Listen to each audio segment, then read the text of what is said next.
Hello, everyone, and welcome once more to ChiNet, where we talk to builders before the machines take over. Let me start today's session with a question for our listeners. How many of you have actually paid for a gym membership and then not gone back to the gym? I bet at least more than half, right? Do you know that 92% of people abandon their New Year's resolution? But we're seeing this explosion in habit tracking apps, right? But we don't really see people building lasting habits. And today's guest has spent the last few years figuring out exactly what's broken in this space. Tanya is the COO of Buddy Hub, and she brings a unique perspective to the $38 billion habit app market. With a PhD in theology and experience in running cultural institutions across the globe, she is approaching behavior change from angles most tech founders never consider.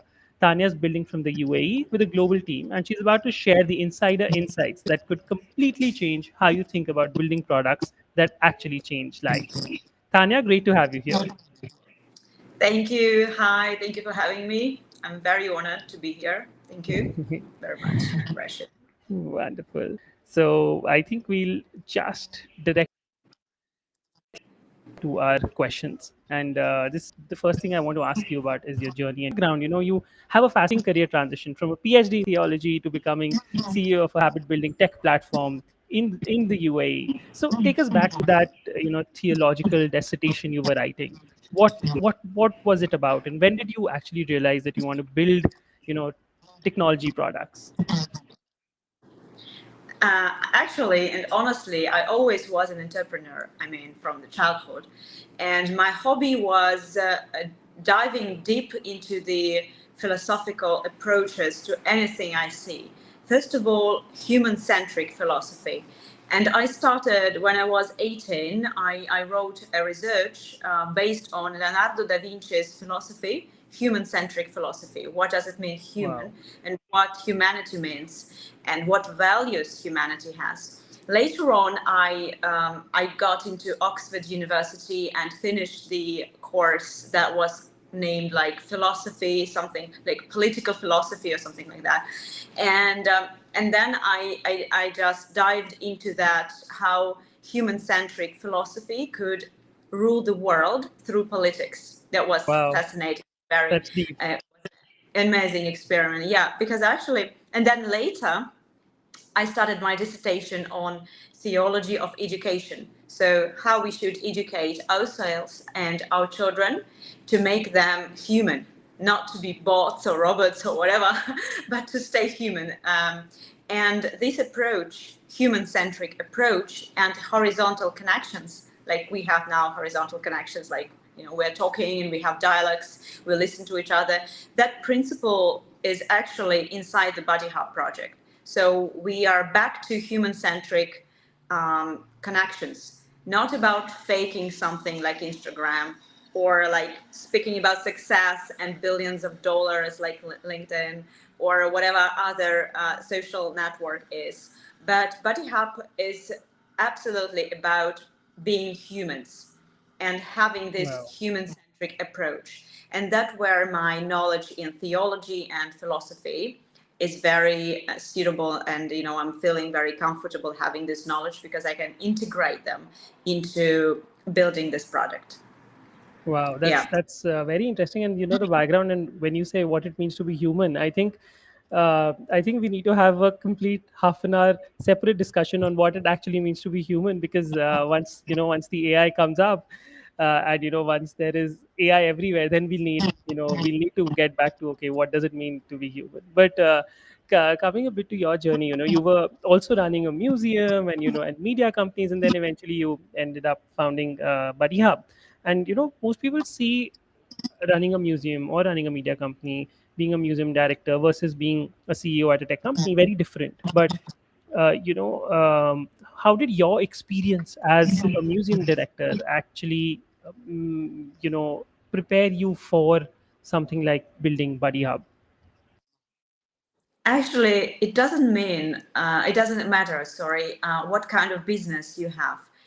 People matter. So, I mean, for example, being a CEO of the museum means that I interact with people every day. And being the CEO of any other company or COO of any other company means that I interact with people. So I built my kind of all the businesses I was in, what they were all about people.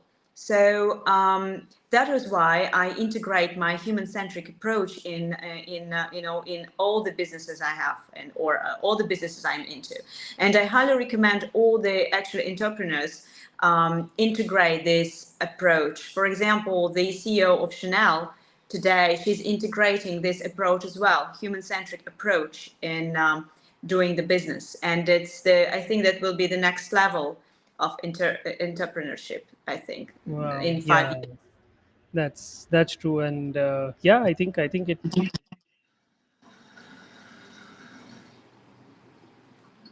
people, and I think now you're also interacting a bit with AI and not just people. Yeah, It's, about your experience. You speak four languages. You're building a product, global product from the UAE. What do you think?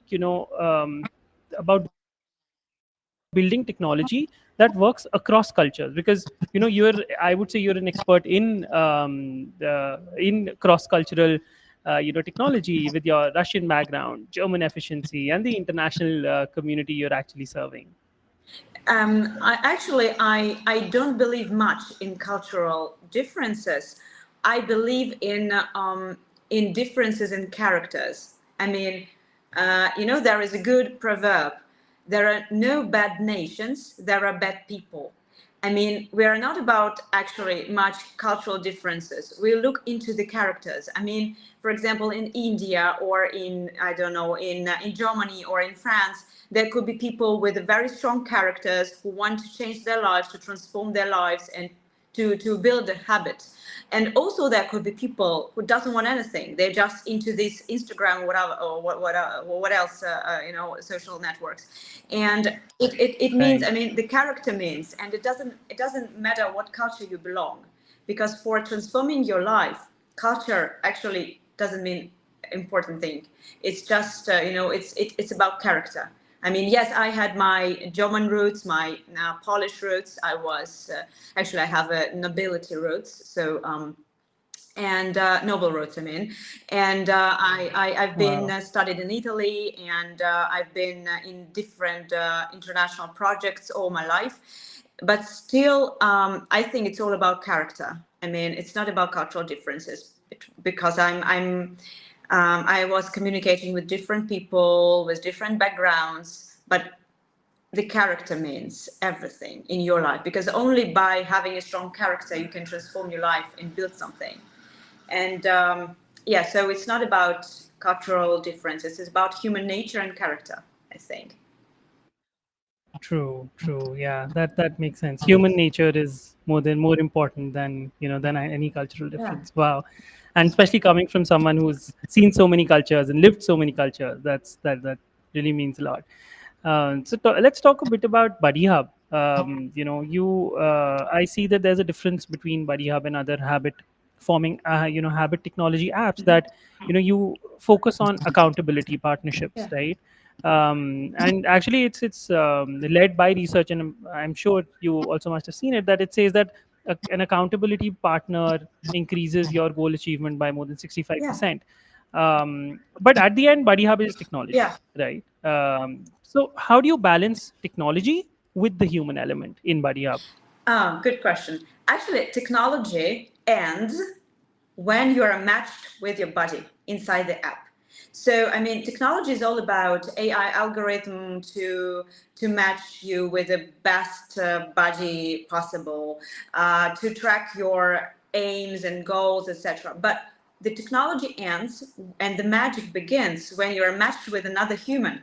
So, and actually, Body Hub is also about, you know, just inspiring you to decide for yourself, not to give the responsibility of your decisions to AI or to even your body, but to decide for yourself whether you want to change something in your life or you don't. And so we have this technology basis, like building the app, having the AI for tracking the goals and all these metrics and characteristics and everything. But when you are matched with another human, here the magic begins. So we just combine these two elements, like yin and yang. It's like two beginnings in like alpha and omega. We just combine these two elements into one app, because we cannot live now without technology, of course, and we have to integrate it on any level. But we should Right. always remember that we are humans, and in 5, 6, 10 years, we will feel this unhappiness, because if we integrate too much of technology. So we have to balance everything. Like Leonardo da Vinci, for example, says, like, this golden balance. We have to maintain this golden balance between technology and humanity. And when we have this balance, we can really enjoy the fruits of this balance, the results of this balance, and they will be amazing, I think. Right, right. But do you think, from what you said, and I did not know that Leonardo da Vinci actually said, spoke about technology at that time as well. That's like crazy, thinking so ahead. But right now with AI, do you think that balance is kind of getting, messed up, and it was not it how it was supposed to be? What do you mean? I mean, like, with you've been using so much AI Yeah. for everything, right? So do you think that AI is actually spoiling that balance for everyone? I'm not talking about buddy Yeah. hub, I mean in general. Do you think that AI is spoiling that balance which was supposed to be like, magical, and now it's becoming like a nightmare? Do you think I that's the think that case? the case is that AI actually teaches people to be dependent.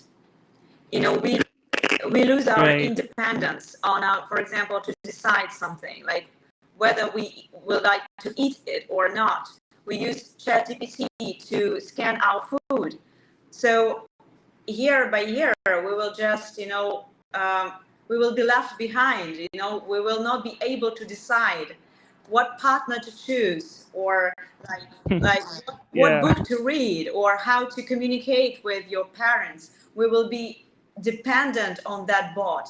And this psychological dependence, I think, is much more stronger than any dependence, like medical or whatever, because it's much more stronger, because it's connected with our brains, with our emotions. So yeah, AI, it's much more deeper than just bot.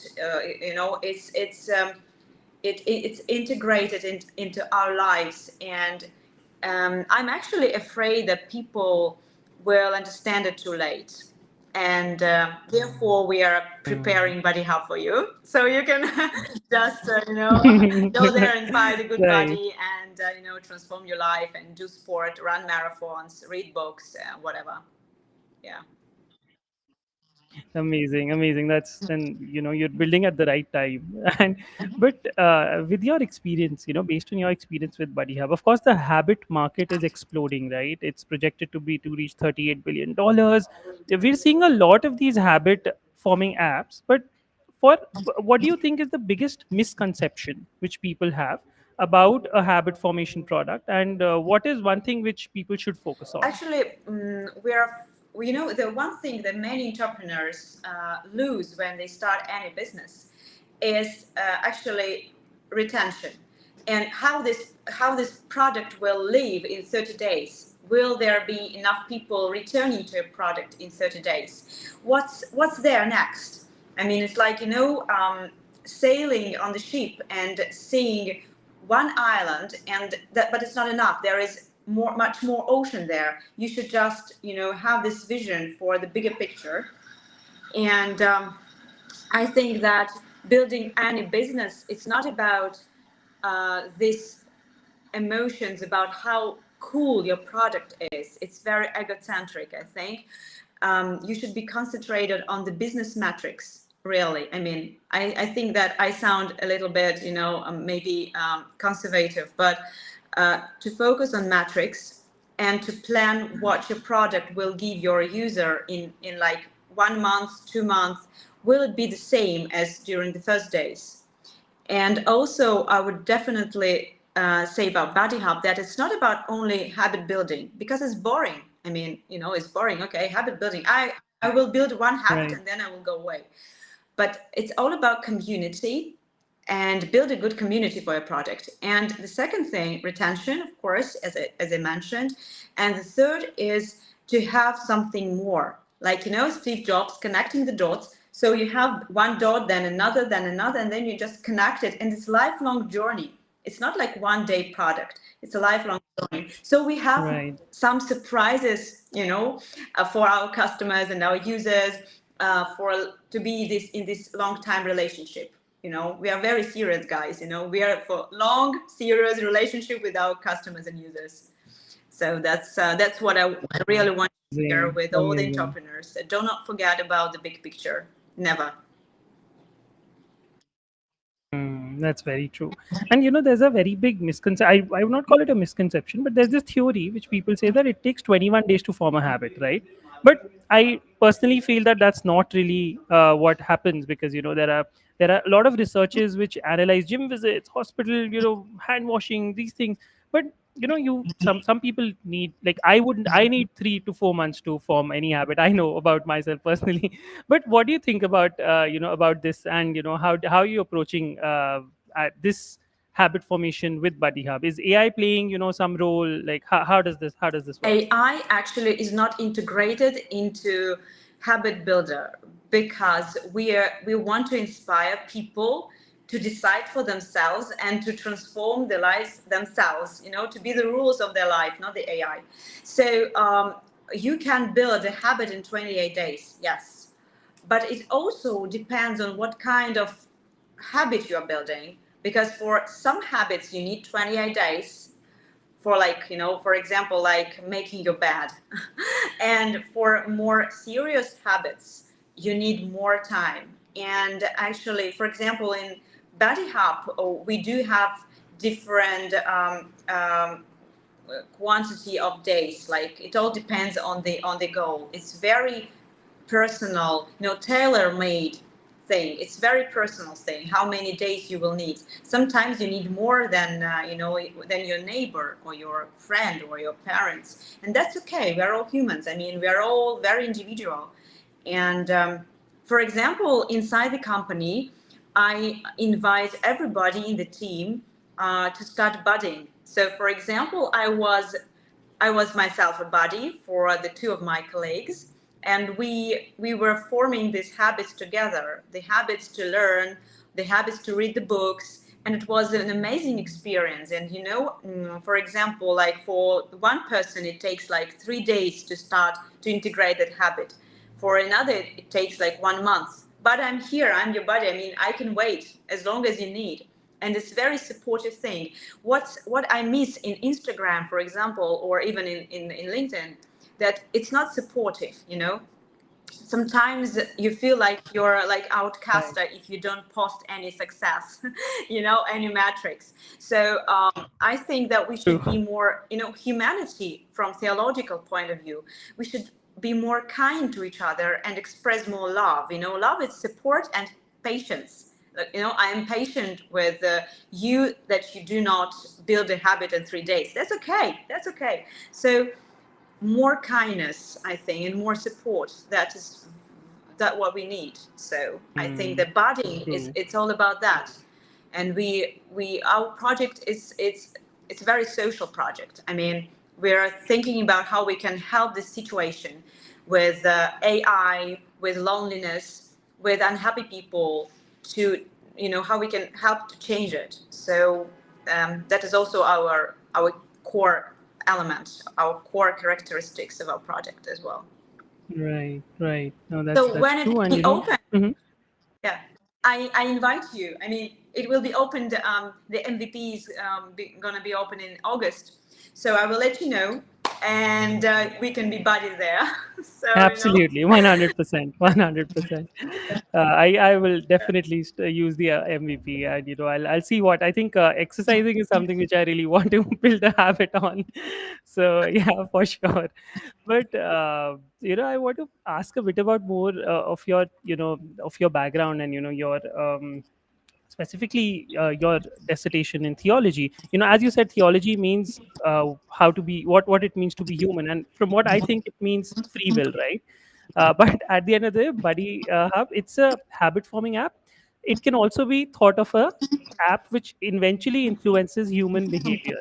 So how does your philosophical theological foundations inform you? What do you think about ethics of behavior change technology? Where is the line? Like, where is the line between helpful guidance versus manipulation? Oh, manipulation is a very strong word, Yeah, actually. I was. I think that I actually mentioned kindness and support. I think that when you are supportive, you cannot be manipulative. And if you're manipulative, you are not a part of Buddy Hub community. So, Hmm. so I mean that actually speaking about the app, you can just say that your body is toxic, and we will just work it out, and you will not Super. have it anymore. Very. Yeah. So, but if we speak about and talk about life, I think that manipulation is not about love. Manipulation is not about support. Manipulation is about actually anger and some kind of unhappiness. I think Mm. unhappy people, they are very manipulative. And speaking about theology, there are different aspects. And in theology, and I have been writing about Catholic theology, and actually in Christian theology, it's all about free will. So I mean, God gives us free will, and that is us to decide what kind of side we take. So that's a beautiful thing, that we all are humans and we have this free will to decide whether to be manipulative or to be supportive. So to build a habit or to stay on the couch and do nothing. So um, it's not only a habit building app. I think it's like it's an app that is building your internal values as well. So like, what's important for you? What is your value? Like, what are you valuing in your life? To spend the time with the Instagram, or to spend the time with your body learning another language. So it's like an onion, many layers. So I think like this. True, true. No, that's true. That's the onion collab. The onion comparison makes a lot of sense. There are a lot of layers to it. But there's something which which I've been wondering. Now, I understand that Buddy Hub, of course, does not. You don't implement AI for habit formation, which is, I think, very very important.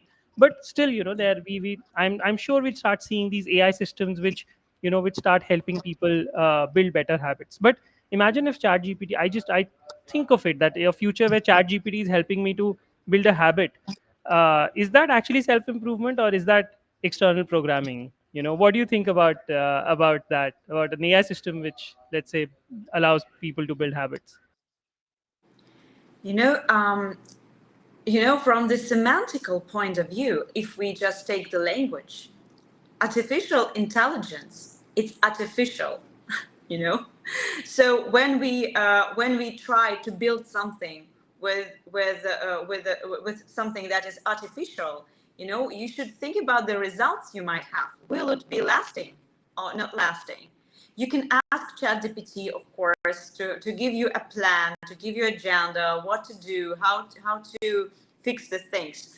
But will the results be lasting? Only human can help another human to have this lasting results. Artificial Right. intelligence, that's that's just a computer that actually cannot guarantee that you have your lifetime results later. That's true.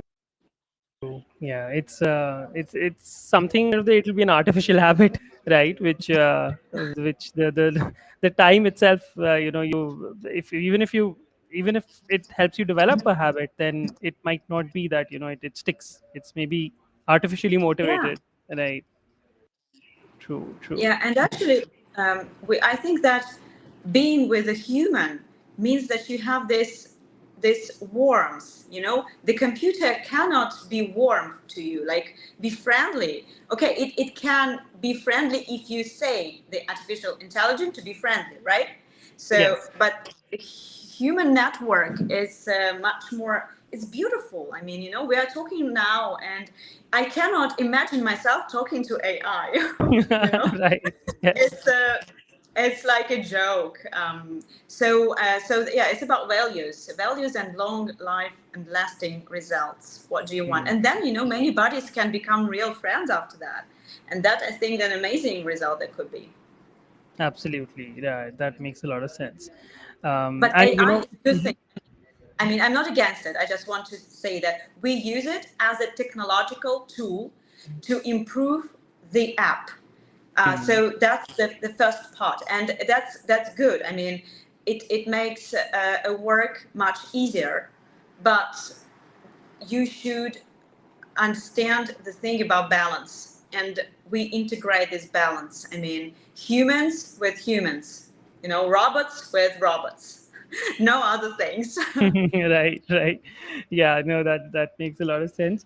There's a joke going around, that the next generation will say that, we're dating a robot, and then we would tell them that no, there can be no relation between a AI and a human, and they'll call us robophobic. So I hope that does not become true. But yeah, I really hope that we don't have to see that day where our children call us robophobic. But I completely agree with you. You need human connection to to form good habits. You need that kindness, you need that that help. And from that, actually, I want to ask a couple of questions for you which can help our entrepreneurs who are actually listening. And you have a lot of experience, right? You've built teams across continents, cultures, something which every entrepreneur inspires to do, right? I aspires to do. I have struggled with it myself. What's your framework for building these international teams and actually working efficiently when you're across the globe, across different time zones? Well, I think that the first thing you should think about when you build a team is the values you share. So, for example, like if you are of different values, what is good for you should be good for the part of your team. I mean, your team should have the same values. And we're building Buddy Hub about value. It's all about values. I mean, we all understand white is white and black is black, and that's one very important thing. I saw many businesses, they collapsed because the values of the founders, they differ from the values of the team, and Mm. that's a very important thing. So, for example, if you want to change the world and your team want just money, that it doesn't work like this. Money is good, okay, but if you want only money, money will be the only thing you get. You will not have this impact. So you should have the common values. And I think, also speaking about people and teams, trust matters. I mean, you should trust, it's like, jumping with a parachute, or, doing this stuff.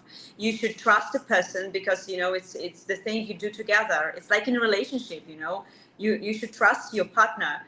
Otherwise, it doesn't work. So that's the second thing that's very important in building teams and in building products. And the third thing is, actually, I'm reading one book now. Wait, I will show you. Oh yeah, I Hmm. found it. It's actually Harvard Business Review. Okay. It's 10 must reads about leadership. And there is an article that is actually called about new kind of communication in the companies, also in the startups. It's called Leadership is a Conversation. So our old schools is about, I'm a leader, you obey. So, but a new school is about conversation, so I can listen. So I can hear you. I can give you independence, so you can do whatever you think is appropriate. But it's all possible when you have the first two, like values and trust, and then you can do whatever you want and you think that is important, because I trust you and we have common values. So these three pillars that are very important. If you want, I will write you the name of this book later Yes, and you can share amazing, it. and I'll share it with everyone for sure. I'll share the Amazon link as well. It seems to be very interesting, and yeah, these three pillars actually sound it's something which we've also been doing, but without without understanding that these are the three pillars. But yeah, I think that's very very important to also understand, so that you hire well, you get your founding team to be the best. A couple, I know we're running out of time, but I have two more questions which I really want to ask you before we end the call. Since you've been working in the in the UAE, and there are a lot of people who want to actually move. So I don't know if you know this, but yesterday, and this is specifically for Indians, the Dubai government basically released this thing called a golden visa, where you can give something like 1,000 dirhams and you get like a visa for lifetime, right? This is for like the entrepreneurs and developers and professionals from India. But what opportunities do you see in the Middle East and the UAE for developers, entrepreneurs, and indie hackers? Well, it's a good place to start a business because they have a very good tax system, let's say, and they have very easy protocols to register the companies. They are they are on the side of entrepreneurs. They are the friends of start-uppers. Like this. So they are very supportive. So that's a good advantage. But um, personally, I now I'm in Europe because it's very hot there. So I mean, if it's okay for you, the weather, Right. go. For me, it's too Right. hot. I prefer Europe. So I definitely and I mean the cultural differences as well. So I mean in the everyday life. I mean in the everyday life. So for building a startup, it's a very good system there. So I will definitely, if you can, recommend it because it's very friendly. And if to live there, I mean to be there and live there every day, it all depends, I mean, individually, because I mean there are Right. people that cannot stay the heat, or they do not like this from ecological point of view, because Right. sometimes it's the dust, from the cars, for example. So it's very personal, actually, question. Right. I personally, as a businessman or entrepreneur, I I like Dubai for the possibilities they share with startups and entrepreneurs, and also they have very broad spectrum of possibilities.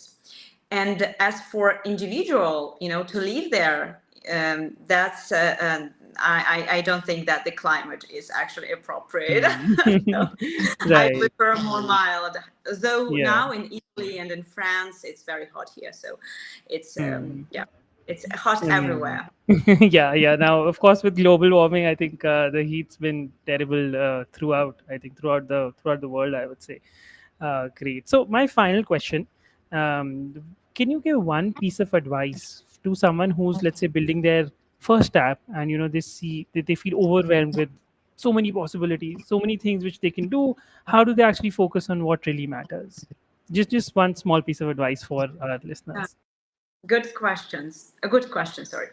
Actually, there is a golden rule for me and for my team and for my founders of the company, that um, focus on one thing. The rule of one thing. It means one pain of your future customers, one idea, one pain reliever. So what would sell, and one solution, and one product. So I mean, when you're very enthusiastic about your idea, you imagine all the ways possible. You are defocus yourself. You just lose your focus and start doing this and that. Just focus on one pain, one customer segment, like one thing, or the rule of one thing. So you should be concentrated on solving one problem, not multiple problems. Okay, it will be later. All right. So just focus on one thing, and test your hypothesis, because you should write down the hypothesis of your project.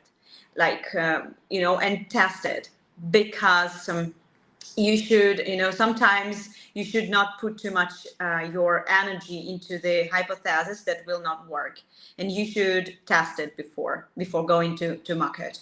So Right. that's another question, another advice, sorry. And the third one, if you really believe, so do it, don't listen to me. So Yeah. just take Right. it and do it, make Do it. it.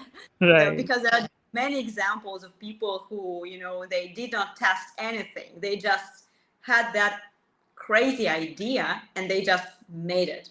So listen to your heart, listen to your God, and if you believe, do it. Amazing, amazing. And that's exactly why I love doing these conversations. We get such amazing playbooks and such amazing advice from entrepreneurs. And well, yeah, thank you so much, Tanya, Thank from you for having me. my as well as from all our listeners' behalf. Given us some very valuable advice, which is actually rooted in psychology and global thinking. And yeah, so guys, to all our listeners, that was Tanya for you guys. And Tanya, where can people find you if they want to get in touch with you? Maybe for some advice, maybe for Buddy Hub. What is the best way to reach? You can reach me on LinkedIn, and actually, absolutely, I'm open. So you can write me an email, or I have my Telegram. So I'm generalist. I mean, I'm open. I'm human centric. So I'm here for you for any advices and connections, and I will be happy to chat anyway. Amazing, amazing. Thank I you will so much leave for your my time. details. So don't. I mean, I will send you what you need to Right, right. share. And I'll share it with all the listeners. And yes, once again, thank you so much, Tanya, for Thank you giving so us much. your time. And Yes, thank you thank for the you. valuable advice. Thank you. Have a Have a good good one. day. Bye. You too. Thank Bye you. bye. Thank you. Thank you. Bye.